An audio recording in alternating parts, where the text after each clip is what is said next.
Bonjour, nous allons nous intéresser dans cette capsule à la détermination de la période de révolution d'une planète dans un mouvement circulaire. Donc, on va se poser la question de quelle est la distance parcourue par la planète lors d'une révolution T. La révolution T étant bien sûr le temps mis par la planète pour faire un tour de l'orbite, donc c'est-à-dire un tour du Soleil. Pour faire le tour de sa trajectoire, la planète mettra le temps grand T, une période.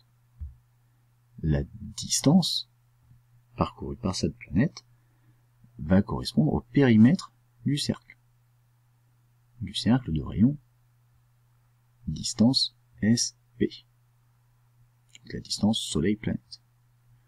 Ce périmètre mesure 2πd. Donc cette planète fera le tour du Soleil en une période.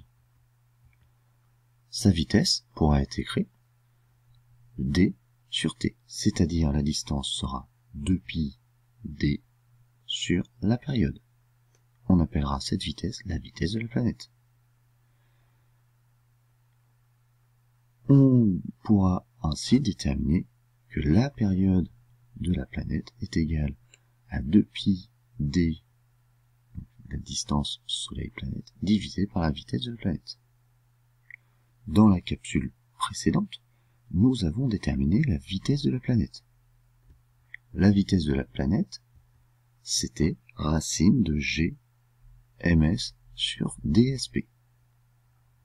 On va ainsi pouvoir remplacer l'expression vp par racine de g ms sur dsp.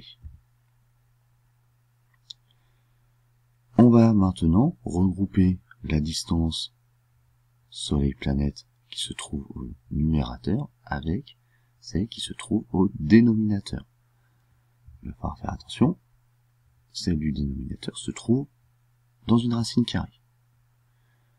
On va commencer par placer la distance Soleil-planète dans une racine. La distance Soleil-planète étant, pour placer dans la racine, on va mettre cette expression au carré.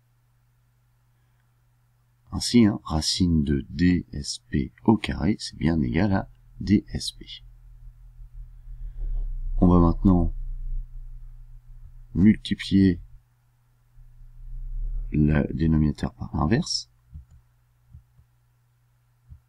On va obtenir la période tp est égale à 2π racine de dsp, notre numérateur, multiplié par l'inverse de notre dénominateur, multiplié par dsp, divisé par g ms. On va ainsi pouvoir regrouper les dsp. On obtient ainsi que la période de la planète est égale à 2π racine de dsp au cube divisé par gms. On a déterminé la période de la planète.